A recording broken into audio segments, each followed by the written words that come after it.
প্রত্যেকেই জানেন যে আমরা ইতিমধ্যেই 21শে ডিসেম্বর একটি কালচারাল কম্পিটিশনের আয়োজন করেছি। সেটা ডিক্লেয়ার করেছিলাম। নীলপুর যুবোৎসব উপলক্ষে আমরা প্রত্যেক বছর এই কালচারাল কম্পিটিশন করি এবং যার পুরস্কার আমরা নীলপুর যুবোৎসবের মঞ্চ থেকে দিই।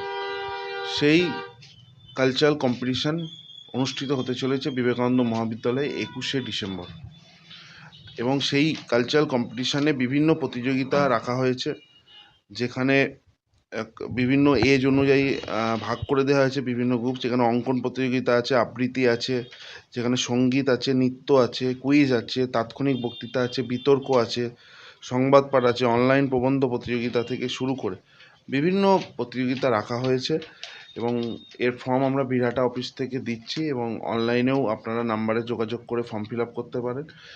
যারা যারা অংশগ্রহণ করতে চান তড়িঘড়ি আপনারা নাম নথিভুক্ত করুন। ইতিমধ্যেই প্রায় 2000-এর উপর নাম ইতিমধ্যে অংশগ্রহণ হয়েছে। প্রত্যেক বছর আমরা এবারে 4র্থতম বর্ষ। আপনারা যারা ভালো আঁকেন, আবৃত্তি করেন, গান করেন, তারা প্রত্যেকে অংশগ্রহণ করুন। যারা ছাত্রছাত্রী আছেন তাদের উদ্দেশ্যেই আমার আজকের এই আপনাদের আমন্ত্রণ জানিয়েছিলাম, এবং আপনাদের মাধ্যমে সেই বার্তা সবাইকার কাছে পৌঁছে দিচ্ছি। যারা যারা অংশগ্রহণ করতে চান এই বিরাটা অফিস থেকে ফর্ম পাওয়া যাবে, এবং আপনারা বিবেকানন্দ মহাবিদ্যালয়ে 21 তারিখ এই অনুষ্ঠান অনুষ্ঠিত হবে কম্পিটিশন। এর পুরস্কার নীলপুর যুবোৎসবের মঞ্চ থেকে দেওয়া হবে। 13 থেকে 17 জানুয়ারি এই নীলপুর যুবোৎসব হবে। আমরা পরবর্তীকালে নীলপুর যুবোৎসবের প্রেস কনফারেন্স করে জানিয়ে দেবো কে কে আর্টিস্ট আসছেন, কোন কোন খাবারের দোকান আসছে, এগুলো আমরা পরবর্তীকালে জানাবো। তার আগে 12 তারিখ রান ফর ইউথ ম্যারাথনও আছে।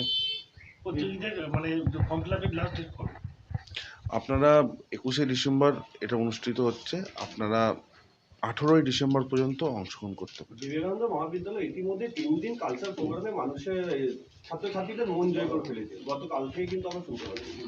হ্যাঁ, বিবেকানন্দ মহাবিদ্যালয়ের ছাত্রছাত্রীরা খুব এনজয় করেছে 3 দিন, এবং নিজের নিজের কালচারাল যারা প্রতিভা তারা প্রত্যেকেই ফুটিয়ে তুলেছে নিজেদের পারফরমেন্স। কালকে উন্নয়নের পাঁচালী, একটা স্টেট গভর্নমেন্টের যে ডেভেলপমেন্ট মুখ্যমন্ত্রী মমতা বন্দ্যোপাধ্যায় করেছেন, সেটা একটা পাঁচালীর মাধ্যমে বিখ্যাত সিঙ্গার ইমন চক্রবর্তী তিনি করেছিলেন। এখানে কলেজের ছাত্রছাত্রীরা সেই গানটাকে তুলে ধরেছে, যেটাও খুবই নাম হয়েছে, এবং যা পারফরমেন্স যারা শিল্পী এসেছিল অত্যন্ত ভালো গান করেছে, এবং কলেজের ছাত্রছাত্রী প্রচুর আনন্দ করেছে।